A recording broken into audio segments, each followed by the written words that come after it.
Welcome to this episode of the Skiff Meetings podcast, the podcast for curious professionals embracing the future of business events. My name is Miguel Neves, and I'm the editor-in-chief of Skiff Meetings. In this episode titled Business Needs Before Meeting Design, I have the pleasure of speaking with Eric de Groot, managing partner and meeting designer at MindMeeting.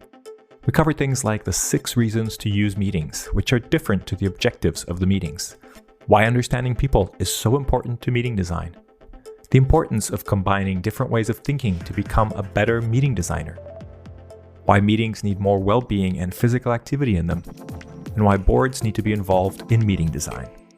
I hope you enjoyed listening to this conversation. I invite you to check out the other episodes of the podcast. You can find these on our website or by subscribing through your favorite podcast service.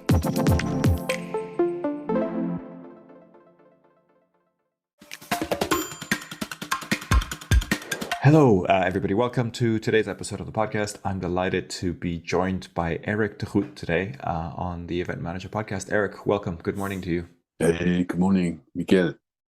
So, Eric, we've known each other for, I'm going to say about 12 years, something like that. But for people that don't know you, can you take us a little bit through your journey? How did you find this thing called the meetings or the events industry? And how did you develop, through the years? Yeah. All right. Now, well, it's a long story, of course, but I'll cut it short. I did some. I studied medicine for about 6 weeks. So if you have a disease starting with an A or a B, I can help you, and that's going to be it. Then I found drama school really interesting, so I started studying drama, becoming a drama educator, and that turned into being an actor.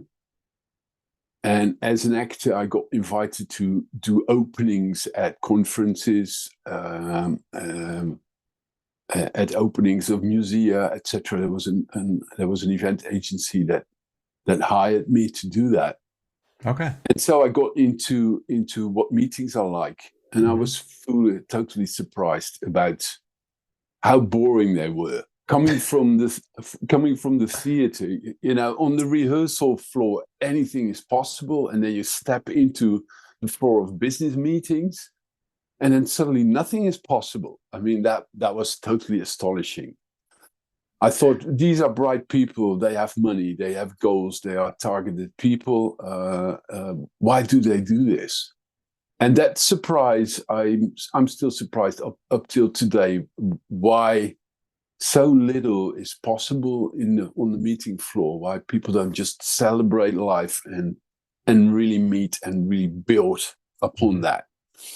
So then we discovered that in the meetings industry, the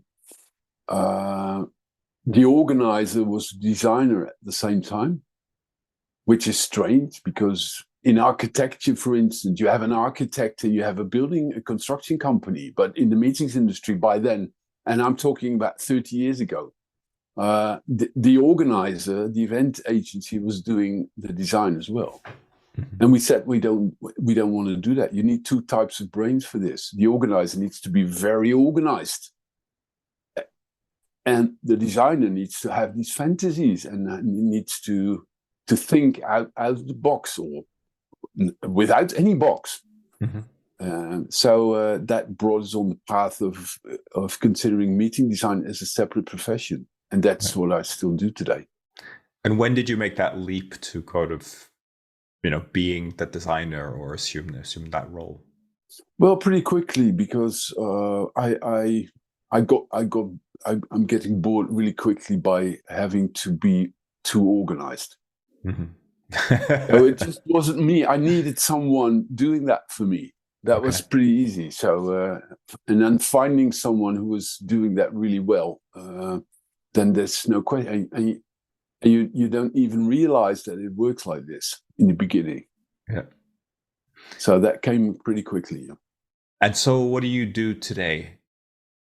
Well, what we do is we get invited by those people in big organizations that somehow think my meeting needs to do something instead of it has an effect. Mm-hmm. And by if we have that wish, they tell us, if then the way it will develop needs to be special, but we don't know how to do that. Okay. And that's the point where they say we need someone who's totally focused and into how these mechanisms of getting people together, how they work, and how you can influence this. Really, and that is where it all starts. And that's usually the like a leader, someone in a leadership role within a company or an association. So not so much the event organizers or the agencies or people like that. Well, it has developed, of course, over the years. Now, some agencies recognize that they have to have experts in that specific field. Mm-hmm. Sometimes it is just an assistant of the CEO who says, "Come on, I'm going to advise my CEO to to think a bit out of the box, a bit further, because I know that he's not satisfied with the last annual management meeting. Something needs to change." Someone that recognizes that their skills are not there and they need somebody with other skills to do that. Yeah. And in the end, you need to talk to the big guy or guy in male and female, of course. Yeah. So because they have to make the decisions, they have the wish, they can say yes or no, and that is, you have to have them on board. Exactly. So you need that connection to the decision maker, whoever that is, or that may be. Sure. Okay. Cool. Yeah. And so you have a business partner, Mike van der Vijver, who you've also written books with. You have a company together, MindMeeting, right? So he does similar things. He also comes from an acting background, right? So there's a similarity there. Yeah. Mike? No, not at all. Not at all. No, not at all. No. It's interesting because I know him from high school. Okay. So we met when I was 14. He was 14. He was a swimmer. He was doing really good at school. He started studying biology. I did different things. I started traveling. After medical school, I did some traveling. He developed as a conference interpreter after doing biology. And then we got interested in each other's professions. I mean, the translation of what people really want to say is fascinating. And in a way, it is a bit, there's a connection with meeting design, because you want to translate as well what a meeting owner wants to achieve and translate that into formats, into a program that makes sense. So, but that is a connection that I can see now. By then, we just wanted to have a company to celebrate our friendship. He was married. He lived in Italy. I lived in the Netherlands, and wanted to do something together. Okay. And that developed into MindMeeting. Really interesting. So, and you work on a lot of projects together, or yes. Well, by now he lives in Taipei. Okay.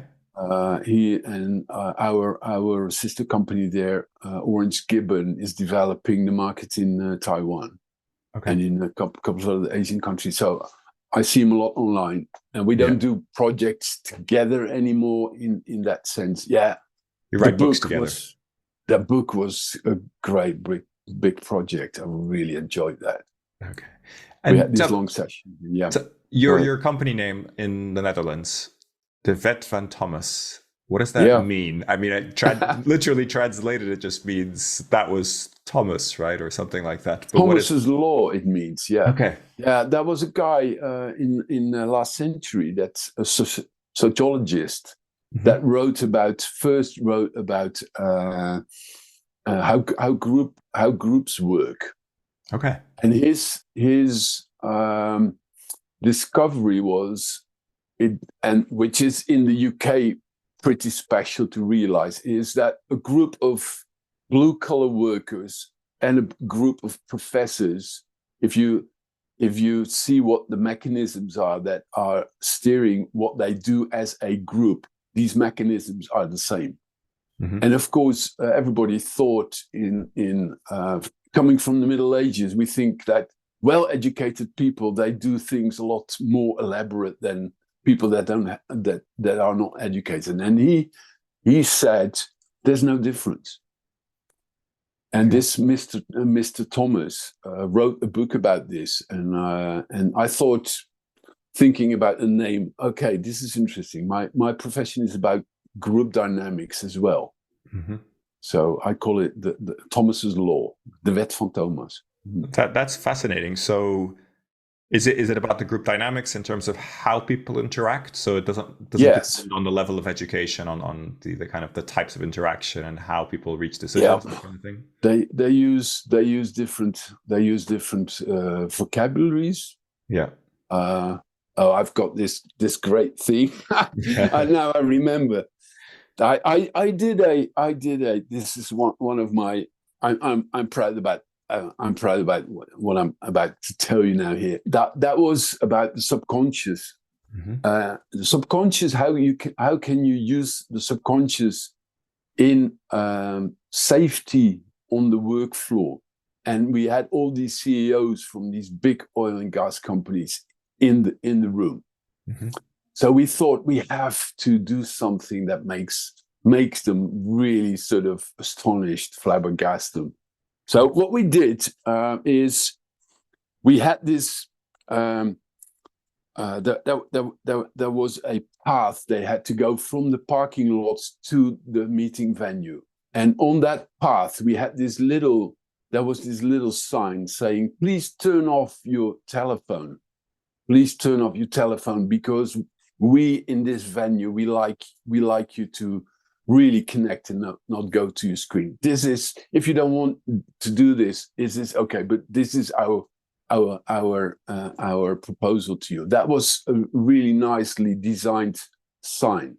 Mm-hmm. And then there was a student checking how many people actually picked up their phone and put them on silent mode, because that was what the sign said. And we really had we had the data. And then after about 20 minutes, after 50 to 60 people passed, we had this little sign, and we wrote a couple of dirty words on it and a bit of graffiti. We somehow made it looking less, you understand, less nice. Yeah. And then sociology says, if this happens, then people get this subconscious sign. Rules don't apply here. Yeah. Right? So, and we kept on taking notes about how many people actually picked up their phone, turned it on silent mode. And there was a huge difference. Okay. Yeah. So now my opening in that conference, I moderated that conference as well. I said, well, I explained it. You are all these guys. You know how to deal with a request, official request, right? Because you're well educated, which is totally different from the people that you work for, your employees. You have to teach them how to do this. You don't. And then I showed this sign, and I exactly said what happened. I said, now I don't know the percentage, but at first about 60% of the people picked up their phone and turned it off. And then after this, it changed into 26%.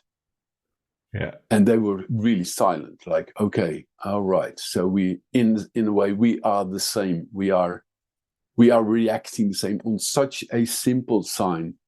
Yeah. You can find an experiment like this in many books on mass psychology and yeah. I think I've read one which is the broken windows experiment, I believe, which is suggesting that in neighborhoods that are less, when buildings are more broken and there's broken windows in certain neighborhoods, those neighborhoods experience much more burglary and much more crime than if people, the same level of financial income, etc. If people take care of the houses and make them look nice, then they have much less crime. Yeah. It's exactly the same mechanism, Miguel, exactly. And the Tipping Point is writing about this in New York when they started to clean up the subways, the tubes. Yeah. Then the rates of criminal behavior dropped dramatically. It's the same. It's the same. So there's no. I proved in an instant there in that design that there's no difference between CEOs. Yeah. Well-educated academic CEOs and people on the work floor. Really So interesting. that was interesting because that particular moment gave me 4 years of work in the oil and gas industry. Because really, it did. We ended up sending people to oil and gas working places to keep things safe and doing experiments, etc., etc. A lot of work Really came out interesting. of this. Yeah. Yeah. Fascinating how specific moments cause such an impression that I Yeah. think Yeah. then in whoever was hiring's mind, you became that person that could do something, or your company became the company that could Yeah. solve a Yeah. certain issue, right? So so many questions already just from that introduction, but thank you for sharing that. One thing that I have Yeah. is, how do you train, right? Because this is, I know of some courses, but I also know your career is very multifaceted. So Mm. how do you become a meeting designer, or how did you become a meeting designer? Because there isn't Mm. really one curricula, right? That it isn't a sort of No, there's not. certified, you have to No. have your diploma as a lawyer or something like that, where No. to practice No. you become all. And it's so multifaceted. How did you go about it? Yeah, that's a good. If I would know the answer, then I would have started an academy. Well, it's difficult, I know, because at the same time we don't have to overcomplicate it, because it is a profession, and the same question applies to people that do industrial design. How do you do this? I mean, it's a lot about combining different ways of thinking. So I told you I studied medicine, so I have this uh, science background, in a way. Only if it was 6 weeks, that proves that my mind is in a way scientific. I want to understand things, and at the same time, I've been an actor, so I want to let go of my fantasy. If you're able to combine these things in many professions, that is key. I think you have to. The training is quite often about the work itself. The work itself trains you, and what you do in the work is you try to understand, you try to analyze, and at the same time you let go, and you listen to the voices and the images that pop up, and try to translate that into actual programs. Now that is a more abstract answer to your question, I think, but that is. I've heard this great on one of the meetings that I've done. There was a conference. There was a Dutch minister, and he said the future of professionalism is that people need to do at least 2 studies at the same time, 2 very different studies. And he gave a couple of examples: people that do rocket science and are ballet dancers at the same time. This guy, the guitarist of Queen, the Brian guy. May, yeah. Yes, he's a scientist as well.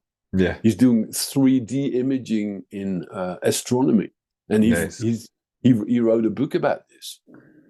And Nice. what a guitarist he is! I Hmm. mean, this is an example of a guy who developed 2 streams of consciousness at the same time. Yeah, fascinating. So That kind of I think, idea that you need to have, I guess, study different areas, but also different types of thinking that go into different yeah, activities, right? That's yeah. really, really important. Well, we all know medical doctors that you encountered sometime, and then you think, "Gosh, guy, you're just a doctor. You need to be more. You need to be a human, right?" And how do you become a human? By doing different things. Go gardening, go whatever. I mean, Yeah. so yeah, I think that's a bit complicated answer to your question, But I think it illustrates it very well, in the sense that there isn't a single path. And maybe right. that's part of the magic of the role, but also the challenge of the role. Yeah, it And is. sometimes Yeah, it I is. feel like Yeah, it's a little bit like an artist. Uh, if yeah, you it want is. Yeah. an artist to build a statue or to do some sort of installation for a building or a museum, you probably don't know what the final outcome is going to be, right? You're the artist does something, and then sometimes people love it, sometimes people hate it. But do you think that your work is similar to sort of an artist? Oh yeah, it is. It is. Yeah, it is applied. It is applied art. Okay. And that is what people, if they think about it, that is exactly what they ask you. Now come up with something that we can't think of. Yeah. And this is the problem. And the problem is very specific. This is what we want to achieve. Yeah. And analyzing the demand and the wishes of the client is a big part of the work. Yeah. You need to do diagnostics here. You need to get to the source of the problem, core right? of, okay, guys, this is what you want. All right. And then quite often in that process of diagnosing, the first images pop up already. Okay, right. This is what you say. Now we could do this. We could do that. Yeah. And when you sort of present your solution, do you often have people expect a conference agenda or something like that? Can you kind of write it down on a piece of paper, and what you're presenting is something very different to what they're expecting? Does that happen, and how do you manage that kind of contrast in expectations? Well, the management of the expectation happens in the diagnostic phase. Okay. You show them that you follow a methodology of analytics, asking specific questions. And the good thing is, if you do that and you make that a pretty intense session, then they start thinking differently themselves already. Mm-hmm. And that's, for instance, an exercise that we do is called the experience concept, and we ask them to give us verbs. What do you want the participants to actually do? Come up with any verb that pops up in your head. That's what I say to the CEO. And they start saying, okay, we want them to talk, we want them to do this. And then a long list comes up, is created. And then from then I say, we're going to bring it back to 6 verbs that are really crucial. And then from those 6 verbs, we create an image together that is somehow embracing everything, something that we all know. Like a family, is it a family dinner that you actually want, that you want to do? Is it a funeral? Is it? And then you get all these strange answers, really, really wonderful answers. I remember a CEO of an association that we did this exercise with, and he said, in the end, he said, "Oh my goodness, I want my conference to be that specific week that I did as a Boy Scout." And that was a specific boy. It's in scouting. I remember that he told us about going to Norway. The 2 of them, so a Boy Scout, a bit older, like 16 years old. That's what they do. They go to Norway and they have to keep alive for a week on their own. He said, in fact, I want my conference to have exactly that atmosphere. Okay. And that was a great thing for him to discover. Wow. So now that happens sometimes it doesn't happen, of course. And then the thing you have to do is you have to use the same words in explaining your design, the words that they used, and focus all the time on, this is what we're going to do to achieve this. So it's not like we've learned not to be like an advertisement company that will present a concept, saying, "Oh, we're going to present you the concept, and the concept is wood, and anything that we're going to do in the ads is connected to wood because that's so beautiful." No, that's not good enough.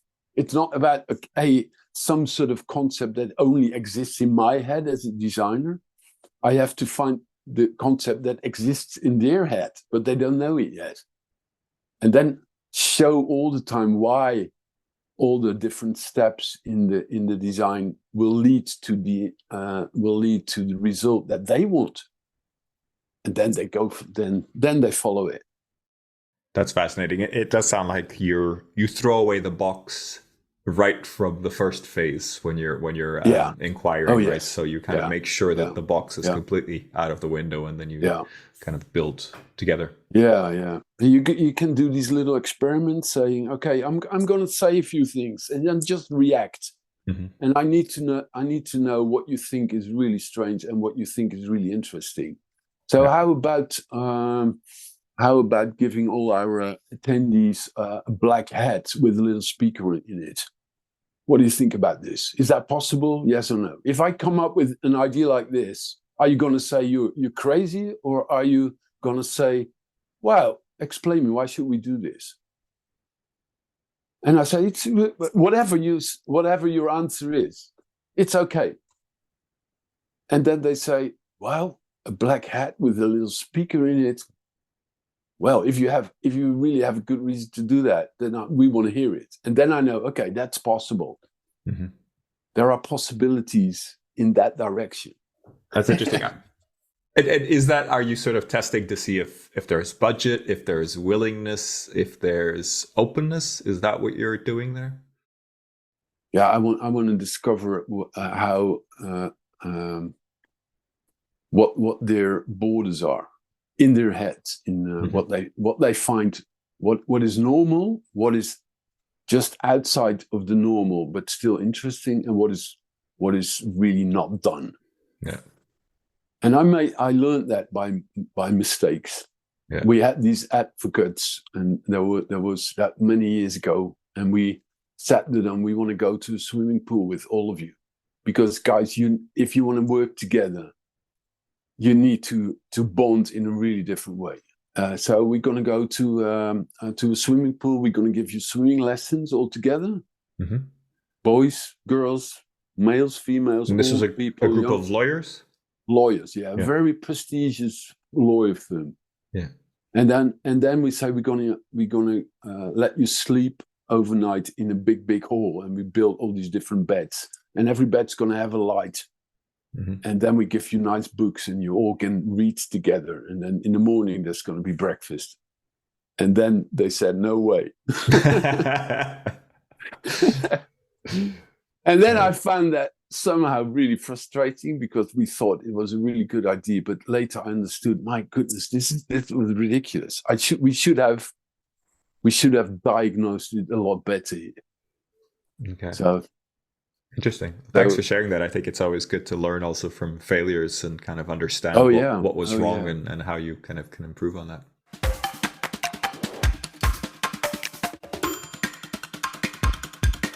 So let's talk a little bit about the book. You've written a book with your longtime business partner, Mike van der Vijver. Martin Cirk was also involved. He's been on the podcast, so we've talked with him as well. Oh, good. Yep. Meetings by default or by design. And I guess the first thing that strikes me is you wrote another book before, the Into the Heart of Meetings, which is much more of a kind of prose book. It's much more kind of long form. And this book has gone for very much a practical approach of, I think you say in it, don't read the book from start to finish. Figure out which bits you want to learn about and jump in.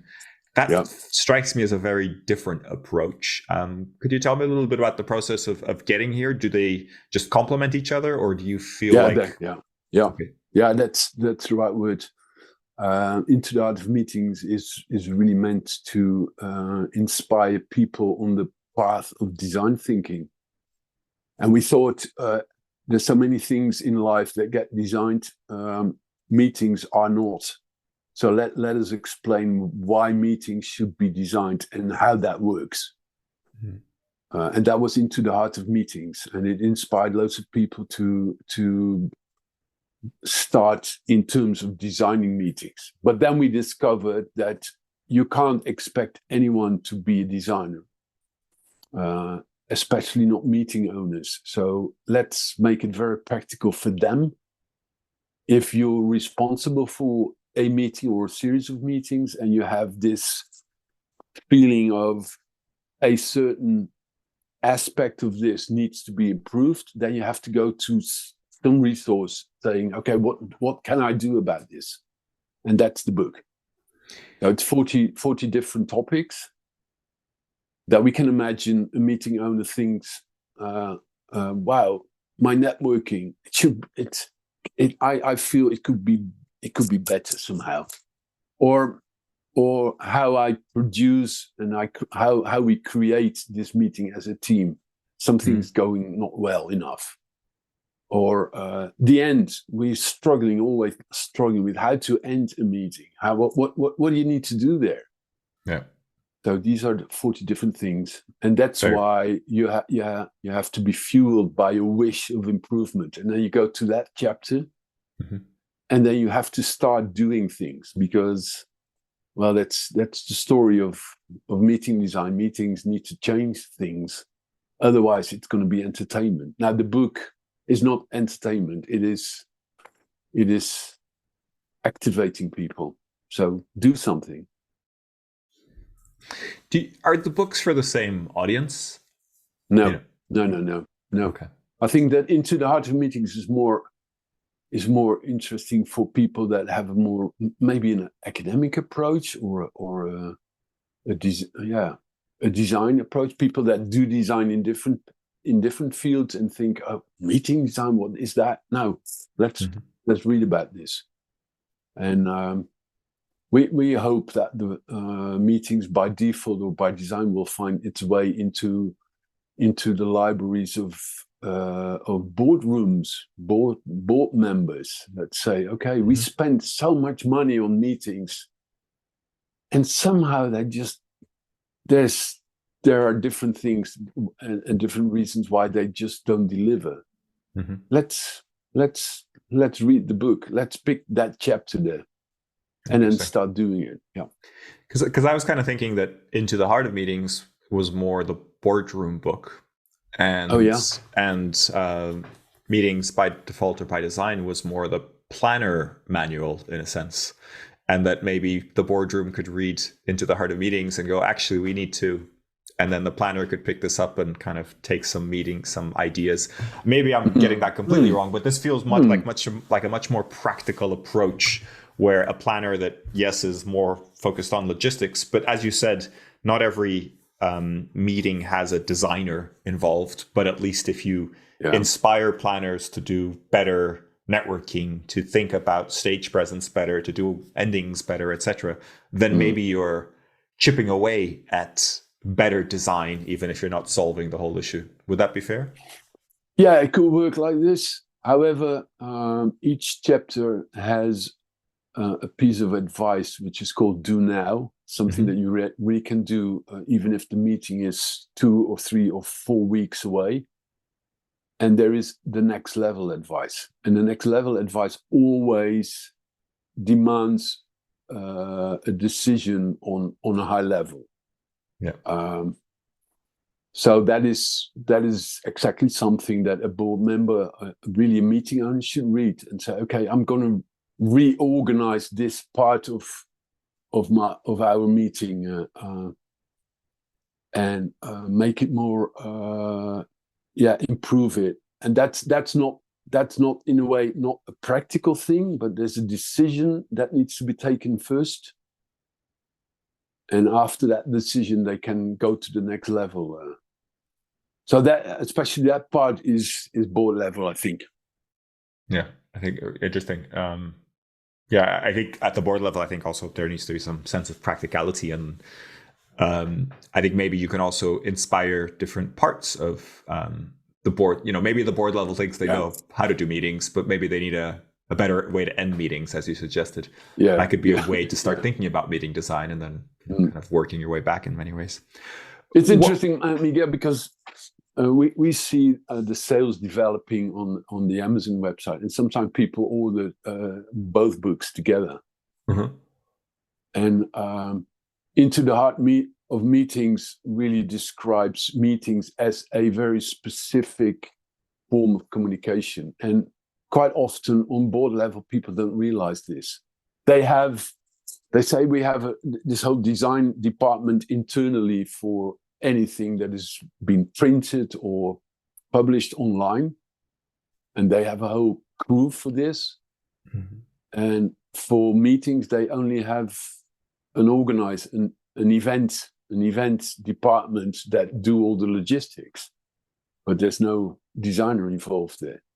And after reading the book, they're gonna into the heart of meetings. They're gonna understand. All right, meetings are different. You have to think different about meetings, and then afterwards they could go to meetings by default or by design. Think, okay, now I understand that it's different. Now, what do I have to do then? Interesting. So there's a very conscious kind of journey that you're hoping that people. Yeah. Absolutely, yeah. Okay. One of the things that the kind of overarching theme of the book is this idea that meetings have to happen for a reason, and you have 6 specific reasons or 6 specific sort of I think ideas that have to be there to kind of build a meeting around. Could you maybe just go into the 6, or at least kind of explain why 6 and sort of what happens if something is outside of this? Do you kind of try to push things in, or do you exclude things? How does that work? No. Now, what we've worked on this concept is because again, meetings are a specific form of communication. So why should you use it? There's a reason to use a meeting, and we identified 6 different reasons to deliberately focus on having a meeting executed in terms of communication. For instance, giving an overview of information a meeting is not specifically suitable for giving an overview of information. A book is a lot better. A journal is a lot better. A documentary is a lot better. You don't use a meeting for this. That's not a reason to have a meeting. Now, there are 6 that are specific. They have a specific bearing on why you should have a meeting. The first is networking. Networking doesn't work reading a book or making a phone call. A phone call is okay, but it is just one-on-one. So a television broadcast as a form of communication doesn't give you any networking. Even online meetings are not too good for networking. That's what we discovered. But face-to-face meetings, that is why you do. That is a way networking is stimulated. So that's a reason to do it. It's not the objective. An objective is a different set of standards. You have to talk. Okay, if you talk about an objective, then you say what kind of networking do we want, and how do we quantify this? So we talk about the 6 reasons to choose for a meeting as a form of communication. Networking is one. Motivation is one. Motivation works perfectly well face to face. It works pretty well online, but you can get motivated by reading a journal, but motivation works a lot better if you're under the same roof with a large group of people. So learning is one. If you want people to learn something, doing that in a meeting will stimulate it beyond doing it on your own or from a book. You need to have other learners around you. That works really good. Mm-hmm. Now, decision making, that's a special one. That's also a reason. Sometimes just people get together, have a meeting to take decisions. And it works good because the exchange of arguments, you need to be in the same room. Even neuropsychologists are saying that smells and hormones play a role in this communication. You have to be close to people to smell what their intentions are. Mm-hmm. So that's why a meeting is good for it. Now, alignment is another one. Alignment in terms of sharing the same goals, sharing the same direction, thinking the same about certain concepts. You have to be in the same room. And last but not least, there's also a reason coming from a feeling of having to have a ritual. Sometimes a meeting is just a ritual. just because we are humans, we celebrate New Year and then we come together. Why do we do this? Just because we're human. There's no objective there. There's no. That's a reason. You know, these sparrows, these great video images of all these sparrows flying and they form all these shapes in the air. Why do they do this? Do they have an objective here? No, they just do that because they're sparrows. Now we sometimes we have meetings because we are humans, and that's perfectly fine. Now we use these 6 reasons to talk to the CEO, to the commissioning party, to say, okay, what's going on? Do you want a ritual, or do you want people to learn? What's your reason to have this meeting? If you don't have a reason, then go print a journal or make a video or a film or something else. Yeah. And should the meetings have more than one reason, or do you like to kind of identify the one reason? No, it's almost always multiple reasons. So we ask them, and that's an exercise that we do, divide 100 points over these 6 reasons. Mm-hmm. And it's astonishing what kind of conversations that question leads to. That's a whole meeting in itself, right? Oh, yeah. Then the CEO said, oh, obviously we're having our annual management meeting to network. So I give it 80 points. And then there's a silence in the group. And then he said, so our learning is not too important. I give it 10 points, and then 10 points to alignment. And then I say, okay, thank you. Now, is there anyone in the group who wants to comment on this? And then the CFO, whatever, in the group says, my goodness, you think this is only for networking? I have a totally different idea about this. This is about learning. We want our management meeting to be a strong learning experience for all our management. They need to learn how to do things a lot better. That's why. And then this beautiful conversation bursts into flames here. And then they exchange their arguments. And in the end, they say, okay, now we agree. It is indeed about alignment. That is actually what we want. Now you can understand how important that conversation is. If you don't have this, then you come up with a design or an idea, and you say, we're going to do this and this. And then people feel, well, this is not what I want. I mean, I want blah, blah, blah. So that's why it's so important to have a really good start and really in-depth start. Fascinating. Yeah, I think the reasons are always good to refer back to. Fascinating. Eric, thank you so much for taking us through this. I want to ask you one last thing that kind of adds up to this, or kind of maybe puts it in perspective, which is really about the future. I know that you have a lot of very strong ideas of what meetings should look like, and obviously meetings are very different depending on size, scope, etc. But if you had your way, if you could change the way a standard meeting, you choose size and scope, is designed and is put together and is executed, what would that look like in the future? Let's say 5-10 years from now. And in particular, I'd like to, if you could highlight the things that would be different. Cool. That's a big question, Miguel. Well, I mean, you don't have to have a full picture, but if you have some ideas of what. And I guess what I'm really asking is, what would you like to see change in meetings in general? Well, that's for the first question. I'm gonna need a day. You're gonna need a whole session about that one question. Well, in a way, what I could say is read the book, and the book consists of 40 different things that we think could really improve. Mm-hmm. So that's an elaborate answer here. Your second, what should be changed? Is there a specific thing that needs to be changed?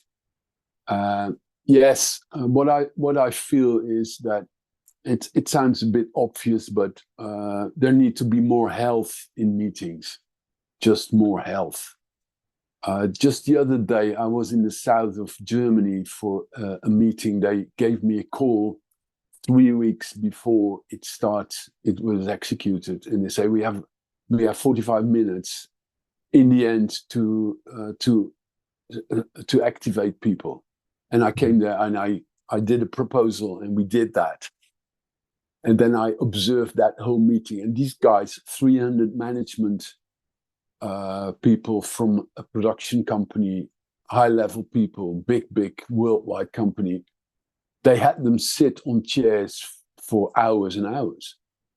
And then only the last 45 minutes, they were able to walk around and do things. I mean, that's not healthy. It's not healthy personally. It's not healthy for the organization. It's not healthy in terms of business goals. It's not healthy in terms of harvesting everything that these people have in their minds. And it was only healthy for the board members who, after COVID, had gathered hours and hours of messages that they just want to spit over their management. And they feel relieved. But these 300 managers, they felt devastated. I mean, so health is a big thing. So health in the sense of well-being and taking care of the kind of, I guess, the well-being of the attendees and the participants, right? Yeah, and not in terms of pampering, but in terms of activating them. Give them things to do. Give them a voice. Give them a task. Give them very compact input and say, okay, this is the situation we're in. Now go and find solutions. Play it out. Sketch it. Do whatever you want. And that's the modern meeting, I think. I'm not very good in predicting the future. I think that's nonsense in a way. You can't predict because black swans will be there every now and then, and that will devastate any prediction that you have. I mean, COVID and the online explosion, no one predicted this. But what you can say is what are the elements right now, the big elements that are fighting each other right now. And we are all responsible for the outcome of this fight, knowing that unpredictable things will happen. And that is how I'm looking at the future. Now, what I see is there's a strong need now, to be more active. And we know that online is doing a lot of things. You can share information online, pretty good. So if you put people under the same roof, what are you going to do then? Share information again? Nonsense.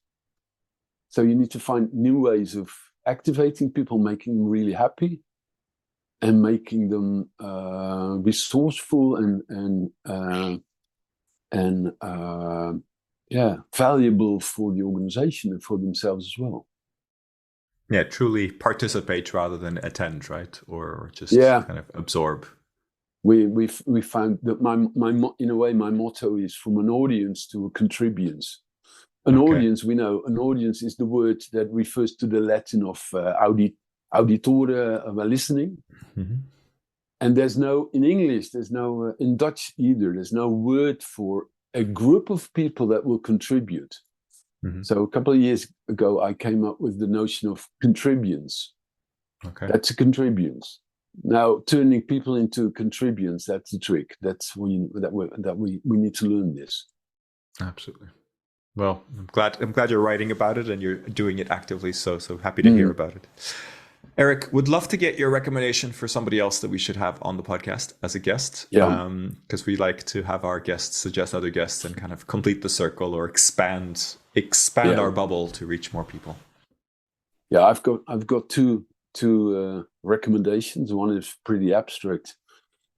The second one, you might find a solution for this. we are banking at a bank that is trying to do acceptable banking. Let's call it that way. And if you're gonna go there for a meeting about your assets, then you go into a meeting room, and one of the chairs is always empty because nature is there. nature sits at that chair. And just by having that chair in the room, you feel that nature and the future of nature is in that room. And I think that's a good thing. That's smart. That is smart. So my first guest would be invite nature. I don't know how. I don't know how you could do that, but have a chat with nature. Okay. And the second one is probably more practical. Try to find a meeting participant. So not someone, not a supplier, not a meetings industry person, not an agency, not etc. Not me, not you, but someone who's a regular visitor of big international meetings, and just talk to these people. Maybe you have to invite 2 or 3 of them, or I don't know. It's not that practical either, Miguel, but I think it would be worth really talking to them. We did a pharmaceutical conference for a big pharmaceutical once, and we said we want to talk to your doctors, your participants first before coming up with the design.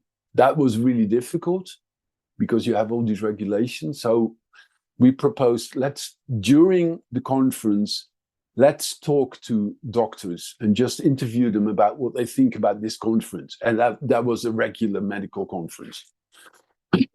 And our client said, no, that's impossible. These doctors are all assholes and they don't want to talk to you, and etc.